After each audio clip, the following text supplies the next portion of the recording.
Hello beautiful friends. Today it is time for me to share another flip through of my completed layouts with you. This stack of layouts here is everything that I have created in terms of 12 by 12 layouts for the months of January, February and March 2021. I have a total of 19 layouts here. Most of them do have process videos and I'll let you know which ones do as we go through. But I did do a little bit of creating just for myself, just for pleasure as well, and you'll see some of those layouts as we go through. On top of this, I did also work on some project life spreads, and I do have plans to start sharing those here on my YouTube channel.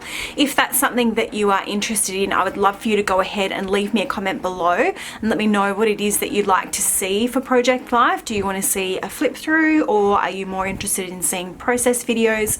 I'd love to know your thoughts on what kind of content you would like to see, if you would like to see that at all. So let's get stuck into these layouts. Right on top here I have this gorgeous layout, which is some photos from 2016, and I created this for the Maggie Holmes Monday series, which I do with the lovely Gwen, who owns the Cut to You store. This was my first layout for Maggie Holmes Monday, and this was using the it's the summer theme, I think it's called Summer Days, the Summer Days collection from Crepe Paper and Maggie Holmes. Really nice vertical layout, lots of gorgeous torn edges here and some layered mixed media. So there is definitely a process video for this one on my channel if you'd like to go and check that out if you haven't already. This one here was for the Cut to You design team. This was my first layout for 2021, the first in the new term with the design team. So I've got this cut file here, beautiful photo of my family and I, which was taken in December. Oh, we're going out of focus there. December last year. Try and get it back in focus for you. There we go. And this was using Crepe Paper's Fresh Bouquet collection, I believe. Lots of florals there. Lots and lots of florals. Love this one. Another one for the Cut to You design team. This is my Labour of Love project, and I really, really love the finished layout. These photos are quite old. They're from 2015. I'm really not up to date with my scrapping, as I'm sure many of you aren't. But as you can see on this layout, I did a huge amount of hand stitching on the background, and I used my Silhouette Studio software and my Cameo to punch the stitching holes. Now I do have a tutorial on my channel in my scrapbooking tips, tricks and tutorials playlist on how to create this using your Silhouette Cameo and your Silhouette Studio software. However, there is a caveat, something that came to my attention after I had shared that. It's not available to anybody who has only ever connected an original Cameo, a 1 or a 2 to their computer. So Silhouette Cameos 3s, 4 if you've had a Silhouette Curio attached to your computer, you will have the functionality that I talk about.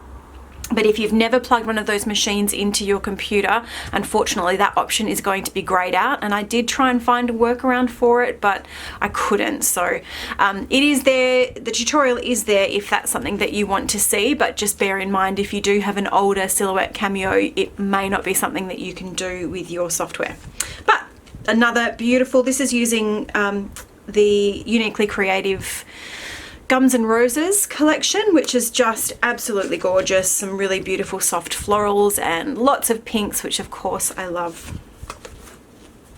This layout is one that I created just for myself. I just wanted to sit down and do some scrapping, get some layouts completed, and I didn't really want to mess around with filming and editing and all that kind of stuff.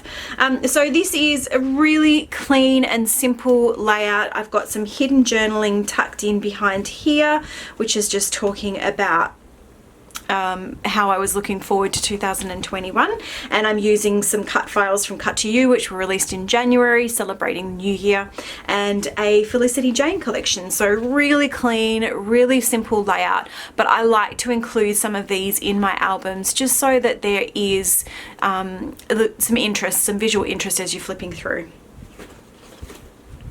This is another one that I created off camera just for fun, just for myself. I have this background, this wreath cut file, which is actually from Paige Evans, and I'll hold it up a little bit closer so you can see. It's got all these really fantastic and fun New Year's themed icons built into a wreath. Now, this was pretty time consuming to back. Again, I'll hold it up closer because you can see that each little piece has got its own separate backing.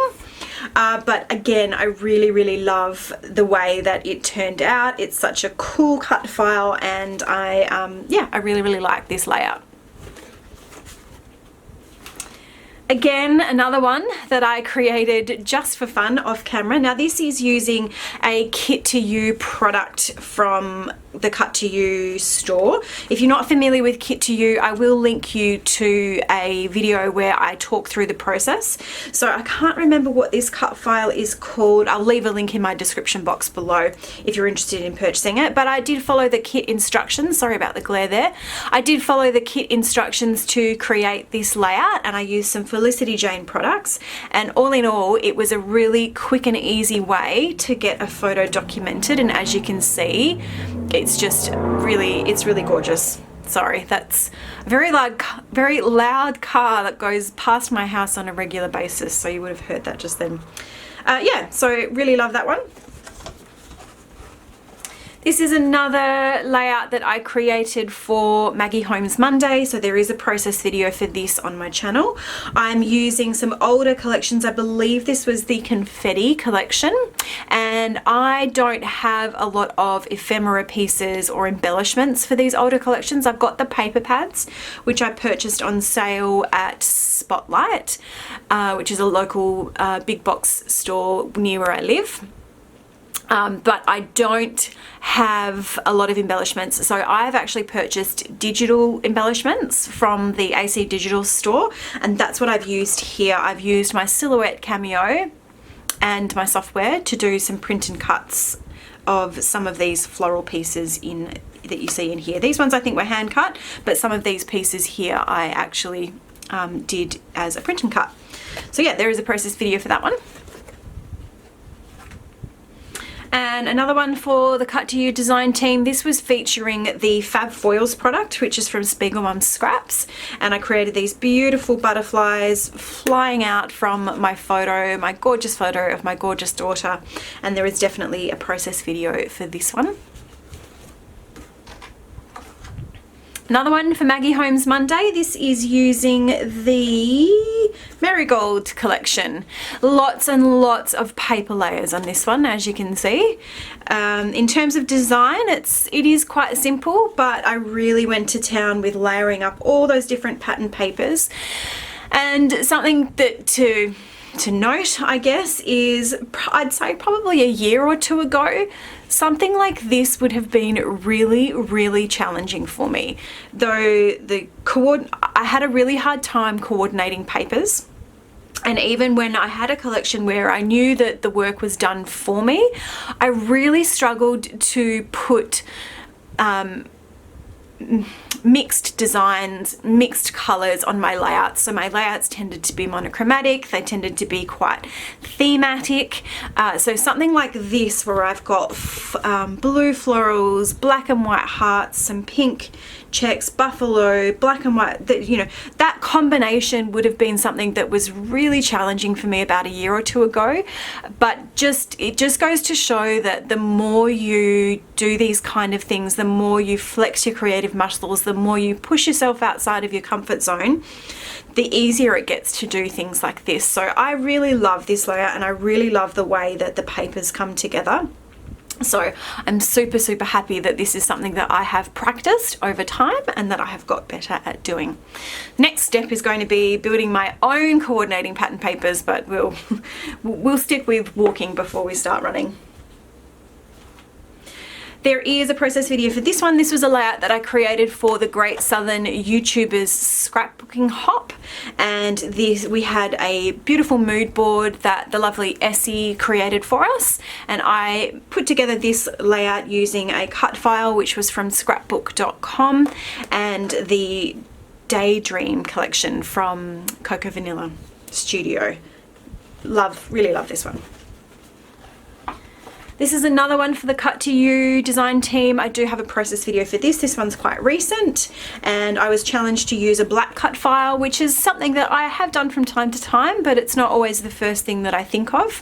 And lots of torn paper layers. This is using some really, really old products from Crepe Paper. I'm thinking that they're from maybe 2013, 2014, maybe a little bit later, but they are quite old. So I really loved diving into my stash and making use of some older products. Because when we use the older products, of course, it makes room for new products to come in. Another really recent layout for the Cut to You design team. This one is from March. I used the Onward and Upward cut file, which again is not something that I would ordinarily reach for, but I wanted to challenge myself a little bit, and I thought that that pie graph progression would be a perfect representation of my son's learning journey, or the commencement of his learning journey. So this was his first day at a new early learning program. And I've got some really beautiful washed out mixed media in the background, and again lots of paper layers there with some distressed edges just for lots of texture and interest. And I made use of some old products. Again, I have a small stash of Gossamer Blue products that I've been hoarding, and I don't pull out very often, but I'm super glad that I did because I love those bold and contrasting colours that are on this layout. This is another one that I created for Maggie Holmes Monday, and so there is a process video for this one. And this is actually one that I scrap lifted myself. So I have a layout in an album that I really, really loved the design of. It's something that I created, I think, a couple of years ago, and I really, really loved it. It's in my son's album, so I thought I would go ahead and scrap lift myself and create something to go into my daughter's album. Now this is another layout where I've got some hidden journaling here tucked in a little DIY tag. And this is another recent one from March for the Cut to You design team. This is my super speedy layout that I had created within about 2 to 3 hours of receiving the cut files. So I really pushed myself into using a different color scheme here, and I love the way that it turned out. I love that it's going to contrast really nicely with the rest of the layouts that I have in my albums, because I do have a tendency to gravitate towards the pink layouts, as you may have noticed. Now I am in the process of creating a tutorial which will show you how I used my Silhouette software to cut out all of the backing pieces for this, because it is a more intricate cut file. I thought I would just create a little tutorial. Now I'm not sure if that tutorial will be up before or after I share this walkthrough, but it is coming. And because I had done that, and because I loved the design so much, I went ahead and I created another layout using that same cut file. And because I had everything already set up in my software to back the cut file, it was really easy to just select a different product range, a different set of pattern papers, and cut it all out again and recreate the layout. You may notice, if I bring that one back in, that the only difference between the two is I've switched the position of the cut file behind the photo, and of course I've used a completely different color scheme for this. This is using a Felicity Jane kit, which I just love, and some really nice bright bold pink floral stamps there. So there is a process video for the first layout that I showed you, but of course none for this one, because you would just be watching me do the same thing all over again. This layout here, I saw Melissa Vining created something a little while ago, and I loved the design of it, and I straight away knew that I was going to scrap lift that. Mine's a slightly different, but it's very, very similar to the original, and I liked the design so much that once again I made it twice. So this is something that I'm finding myself doing a lot lately, because I do have 2 children, obviously, And there are photos like this one that I want to include in the albums for my daughter and in the albums for my son. So this was, I loved this photo of the two of them. I love the moment that it captured, and that's what my journaling talks about. And I don't see why I should have to reinvent the wheel to recreate a whole new layout and a whole new design when I've got it all made here for me. So I created this with a more girly color scheme for my daughter, and then a more boy themed color scheme for my son, and it's almost identical, different icons, different pattern papers already, but that's just a really quick and easy way for me to get things documented so that I can get them into albums. And this one here is using the Crepe Paper Magical Forest collection, and that's for both of them. So I just selected the things that would work well. The title, the magical title, comes from a thickers set that I found I accidentally had 2 of in my stash, so it was perfect having 2 of them because it meant I can create the 2 layouts. And this last one here is my most recent for Maggie Holmes Monday, so there is a process video for this one, and this is documenting turning 40 earlier this year, which is a scary age for me, but I'm just trying to embrace it and I'm trying to go with it. So that is it for all of my layouts. Now, I'm not sure what I'm going to do with these layouts now because I've reached a point where I have run out of space in my albums and I don't have any new albums, and at the moment they're just way too expensive for me to purchase. I'm not in a position to be able to stock up on those at the moment. So I think for now I am going to be storing all of my completed layouts in some plastic tubs or plastic containers. I would love for you to let me know in the comments below if you are in a similar situation to me. How do you store your layouts? Are you having problems sourcing albums? I know I've talked about this before, but I'd still love to hear you know, what sort of problems, particularly for my friends in Australia. We seem to have trouble getting reasonably priced albums down here. But as I said, that is it. I hope you have enjoyed this flip through. If you are new to my channel, I would love for you to hit that subscribe button so that you can join me for any upcoming videos or all my upcoming videos. And if you have been around for a long time, as always, thank you so much for your support. It really does mean the world to me. If you've enjoyed this video, please go ahead and give me a thumbs up or leave me a comment. Save the video if it's something that you want to come back to finish watching. All the engagement that I get with my channel really does help me to grow and build my audience. But I'll leave it there and say thank you so much for watching, and I hope you have a great day.